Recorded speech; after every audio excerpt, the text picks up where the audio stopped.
We may have taken a wrong turn.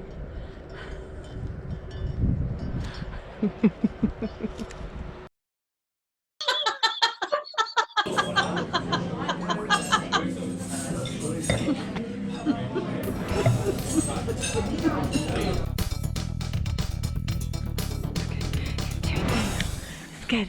It's good. Okay. Okay. Here we are. We're setting out. Day How do one. you feel? Really excited. Yeah. Really, really excited. Let's do this. Okay. Yeah. Let's Ask get me this again in a couple done. days. Let's go. Oh my God. Let's do it. Let's do Okay. it. Let's do it. Okay. Let me just ask you what it felt like to take those first steps.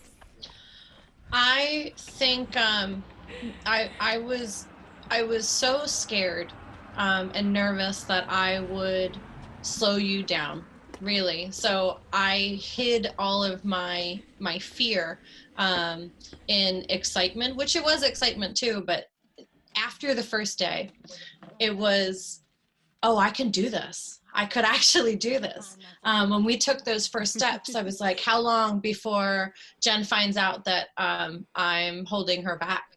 And turns out it was just the most amazing day. It really was, because it set the tone for, you know, the rest of the walk, knowing that I could do it. I could totally walk. What did we do? 14 miles that first day.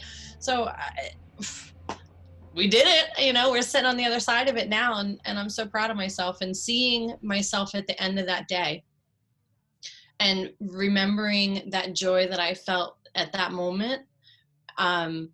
Oh my God, it just makes my heart sing. But like the joy that I feel in my heart is, it makes all that just go away. What about you? How did it feel for you? Well, it was 14.8 miles, but who's counting? We are. We're counting. Hello. It felt good. I was so scared. I was terrified. I had never walked more than, I think, 8 miles is the longest hike that I had ever done prior to walking 500 miles across Spain. And I didn't know if I could do it. And I was nervous. I was so nervous as we set out, but that adrenaline kind of fueled me through day one. And all I saw was beauty. Destination, stage 1, complete. Feels amazing. How do you feel? Less terrified, actually. Like I might be able to walk 500 miles. Then, you know, then came day 2. Are we going to talk about day 2? So with the crazy high that we got from day 1 leads us into day 2, where it was not a high. I'm mentally okay, but physically, everything hurts. Everything. But we made it. We made it. Okay, so we're in Itziar right now. We just came up this. That's why we're all out of breath. We're gonna pass through this town. Like, we walk up through here and through this town, and we go out the other end. Is Deba. That pretty much sums up our mood right there, dragging our sticks.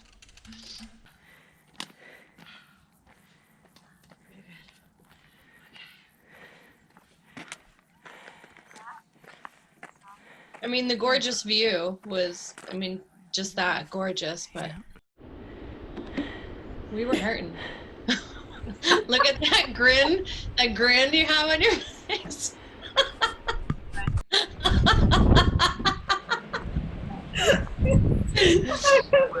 This is a miserable day. I think this is hands down my most miserable day. How are we doing? What do I say? It's been a day.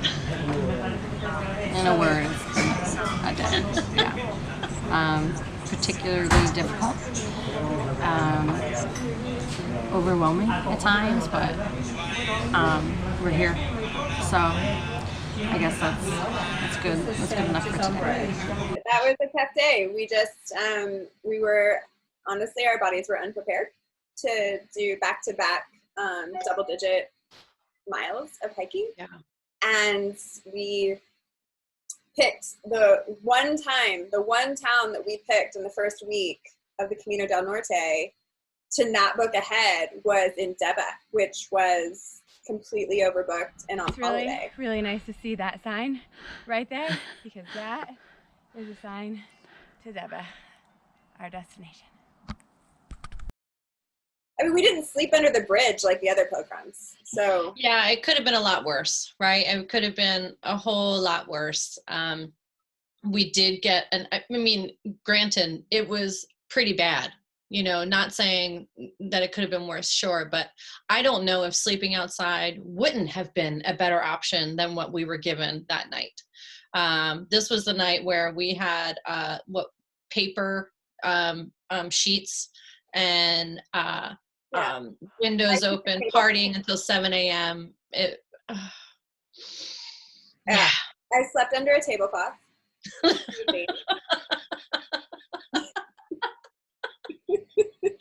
and everything that you had in your backpack, you were wearing when you woke up. Well, Camino. The high that we came off from day 1, day 2 was not, it was the polar opposite of that. But then on top of that, it was crappy accommodations that we had that night. So it compounded, you know, the day to make it that much worse. But then it leads us into day 3.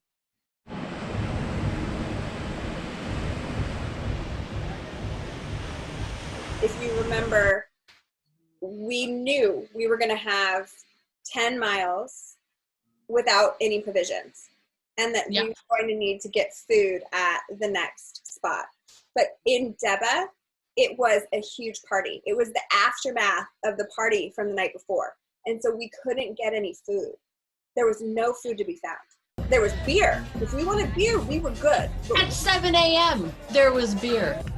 So we just go. We just get on the trail, and we hiked. I think we went, was it 18 miles? We went 8 miles. We're lucky to have a place open on a Sunday where we were able to get those hot dogs and water. They were everything. They were everything. Those sausages were everything. Mm-hmm. And then we walked on. And the day ultimately was a great day. But we almost ended up walking all day. 18. Yeah, without anything. Without anything. That's the top, Lizzie. You got this. Oh my goodness. Almost there. Almost there. You can do it, girl. All downhill after that. Fuck you. But you made it. The worst is over. Now it's sort of downhill from here. Yeah. Halfway. Yeah. Halfway. All is going pretty well. Still feeling good. Except something wicked this way come. We walk all day. Ooh. And the rain doesn't happen until we... Oh, yes, that's right. That's right. And we finally get into that little town. The rain came, but we're 0.6 miles from destination, so could be worse. Could be a lot worse. Yeah. You remember the elevator? We didn't have a place booked, but we got into town and we stumbled into a restaurant and asked about a place, and some woman came out and like walked us all the way down the road and then walked us up the stairs, skipping the elevator. It's like, yo, we're looking at the elevator. We just walked. Meanwhile, our packs are so heavy at this point. You know, we're exhausted, and you want me to walk up. How many flights of steps was that, Jen? Was it 4? Yeah, I think it was 4. It was.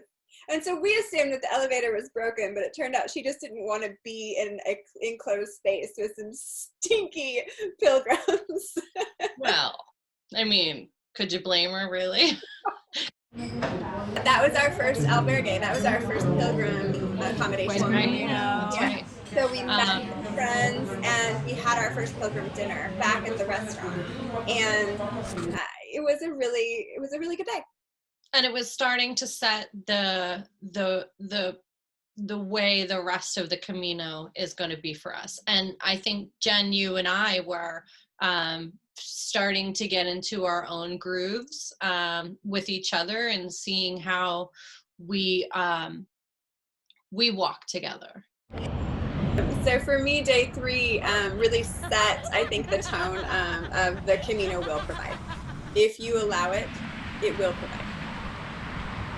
Amen. And then we get good and lost on day 4. You ready to see that? Yes. Oh, yeah.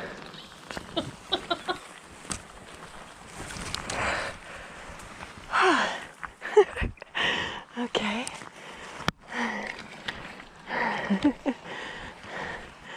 I'm thinking like, this can't be right, but we are committed now.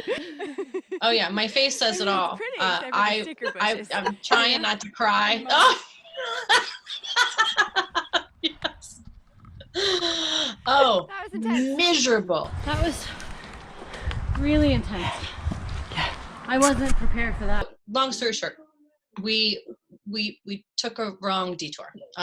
We thought we were taking this better path to stay on the on like trail instead of road, and it took us a mile out of the way, and not just a mile out of the way, which is fine, you know, in hindsight a mile is nothing now, but it was a mile straight up through some really thick brush that ended up, you know, putting me in a really foul mood for about, you know, 30 minutes. That's all. 30 minutes.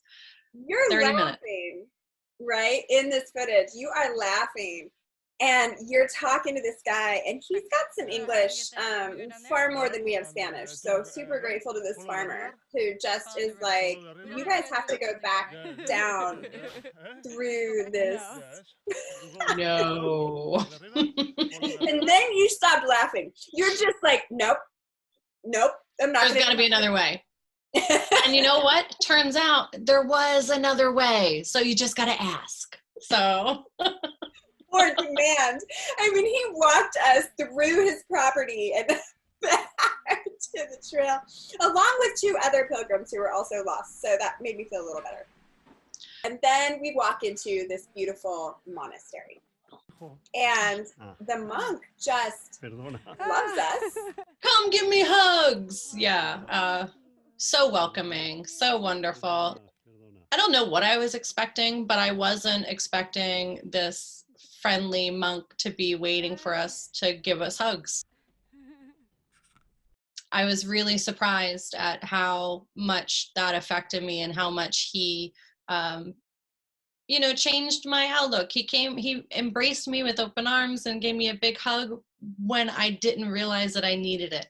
And that bad mood that I was in a half an hour before was completely gone, because this monk, you know, didn't let us out of a hug until we were giggling, you know, and maybe that's what it was. He kept bringing us in for more and more, and you know, and it worked. And that's the first time that I realized that, you know, the Camino provided. When you're not even realizing it, that you need anything from the Camino, it's still giving you what you need, you know. And at that moment, I needed a hug. And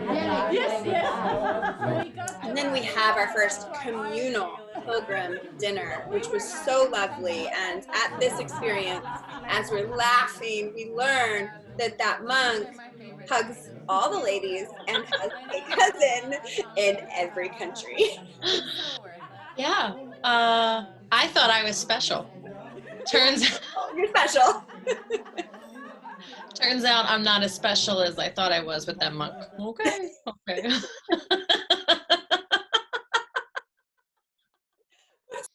Oh my gosh. I bet people who are going to watch this and they come across that monk or have, you know, come across this monk are saying the same thing. Like, I know that guy. We want to know.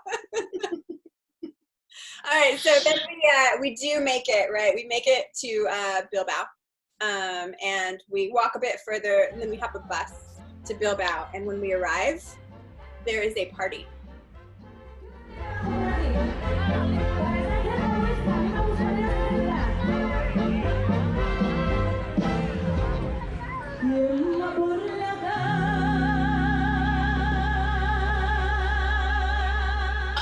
restroom in the middle of the street.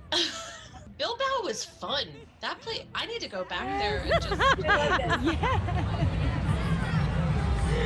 Did you say carnival? Yes! Yes! I'm in! So here we are. We made it day 5. And now we're hanging out at a carnival where we belong. This is where Jen realizes that I am a carny. And I really love carnival. So we're gonna go on some rides.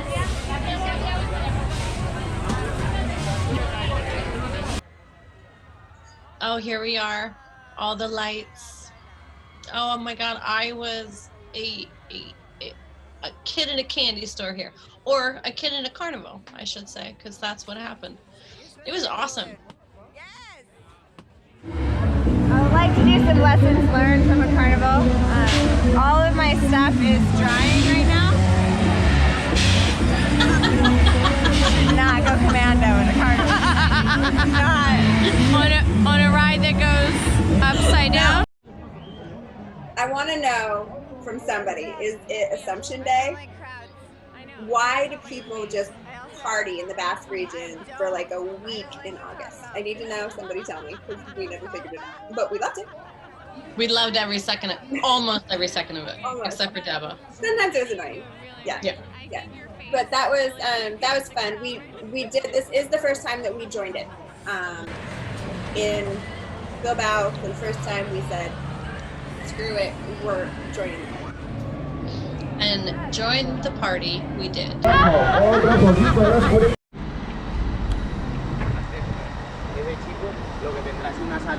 It's retrospect that we can like look back and see that this is where my body just says stop. And it was really trying to tell me to stop. I literally couldn't go 20 minutes without peeing. We still walked. We just walked directly where we knew there would be facilities, you know, and that was the driving force. We needed to make sure that there was still civilization, and the Buen Camino app, as awesome as it wasn't, it didn't have, you know, bathroom breaks on the whole route, you know, so. I just didn't know. Well, and the Camino del Norte didn't really have bathroom breaks. I mean, there's a lot of peeing outside. Really going through a malfunction here. My body was trying to get me to slow down, and I didn't. And you know, so it goes. And you didn't understand those signals yet either. You know, right. We were attributing this ailment that you were having to us being hungover and partying all night from the night before, you know, and not to. You just walked probably 50 miles in 5 days, more than that, you know, and maybe you should take a breather, you know. Yeah, we thought we were gonna have to walk over a bridge, but we got a ride. We hitched a ride. Back on route. If we could do it over again, we would rest in Bilbao. Mm-hmm. Yeah. If there's a carnival. If there's a carnival. All right, so we still don't rest. We continue moving forward. Day 7, we're cruising.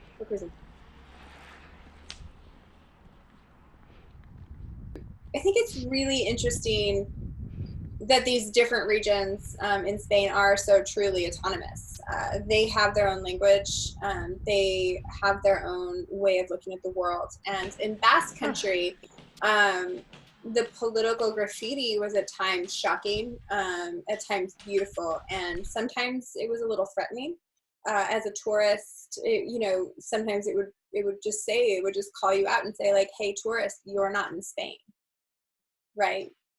Yeah, and that was really eye-opening, and you know, kudos to the people who made those signs, because they served a purpose, and they made us realize that there's a lot more than meets the eye here where we're standing in Spain. Okay, we are here in Playa de la Arena, and it's beautiful. It's really good to be back at the sea after being inland for a few days. How you doing, Lizzie? Cool. So we're about 4.4 miles away from our hotel. tonight, and feeling good. Here we go. So when you're seeing that video of Jen on the beach and she's asking, you know, me, am I okay? And I'm just kind of nodding. That's a hell no, I'm not okay. My feet were screaming.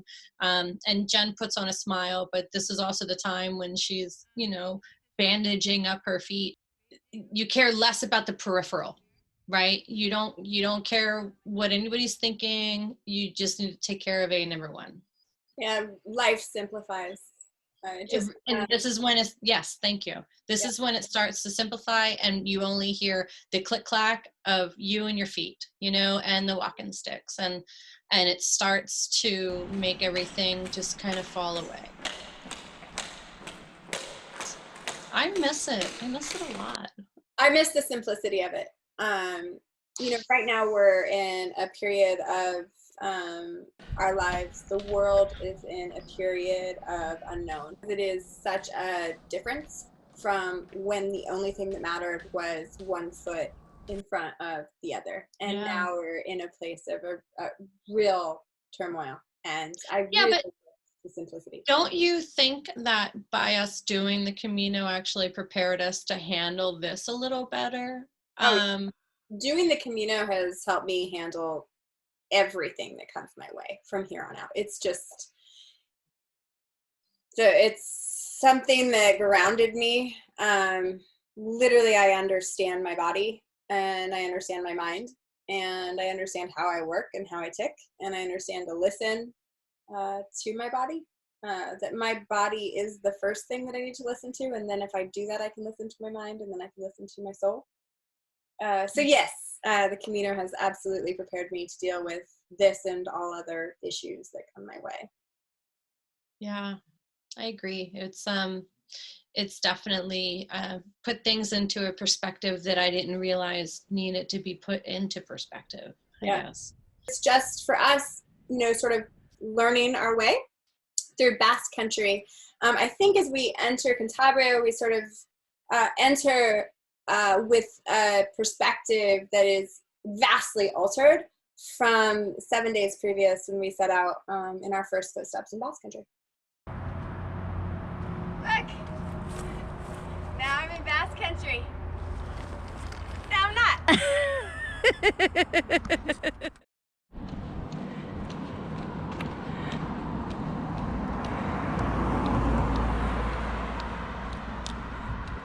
All right, so where are we now? We're entering Cantabria for the first time. So today we have an opportunity to head on the official Camino or on a route that many pilgrims have established as a major shortcut. So, well, I can't even catch up with Liz. She's on the It's funny shortcut. too, because this is probably the only day that we decided to take a shortcut. Look at that view. Oh. Do you remember walking by that? Yeah. Right at 100 miles, we were at this campground. This is where we decide that it's time to take a break.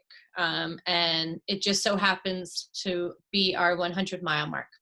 And we want to commemorate that somehow. And we didn't really know how we were going to commemorate it, but we take a little walk and we find this cute little alcove, and we see these red lava rocks on top of gray rocks. And we decide we're going to make a 100, you know. I think that's how it all came about. I mean, really organically, it was awesome.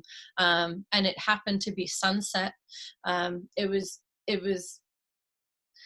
the memory of it just fills me with so much joy and love and warmth, you know. And I can remember the feeling of laying on the rocks and just that moment. And it was the beginning, the real beginning. We very sort of organically built this beautiful moment, and this sunset, and we sort of looked at each other and we thought, well, this would be a nice time for a break. And your eyes actually filled with tears, which was my first sort of indication of the fact that you were really hurting. I knew that last mile, that 99th mile, might have been the hardest of the Camino for you. How are we doing? good. Feet really, really hurt, but it's knowing that we're like right down the road. That's why they hurt now. My feet are finally allowing themselves to feel pain, seeing the finish line. Yeah, it's it brings me right back.